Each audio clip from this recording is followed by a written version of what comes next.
সামুদ্রিক গবেষণা, মৎস্য ও খনিজ সম্পদ অনুসন্ধানে নতুন সম্ভাবনার দ্বার উন্মোচন করবে স্মল রিসার্চ ভেসেল বলে মন্তব্য করেছেন বিজ্ঞান ও প্রযুক্তি মন্ত্রী ফকির মাহবুব আনাম।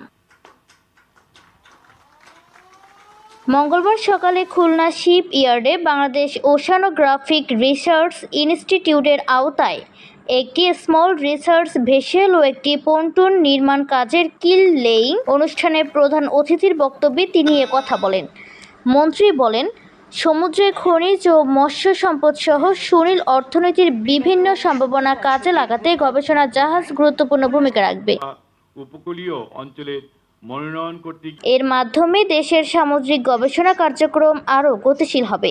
জানা গেছে, চলতি বছরের 10 ফেব্রুয়ারি খুলনা শিপ ইয়ার্ড লিমিটেড ও বাংলাদেশ ওশানোগ্রাফিক রিসার্চ ইনস্টিটিউটের মধ্যে সরাসরি ক্রয় পদ্ধতির ডিপিএম আওতায় একটি চুক্তি স্বাক্ষরিত হয়।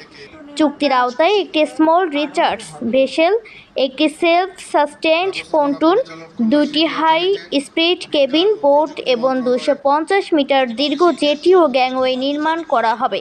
অনুষ্ঠানে বাংলাদেশ নৌবাহিনী ও খুলনা শিপ ইয়ার্ডের ঊর্ধ্বতন কর্মকর্তারা উপস্থিত ছিলেন।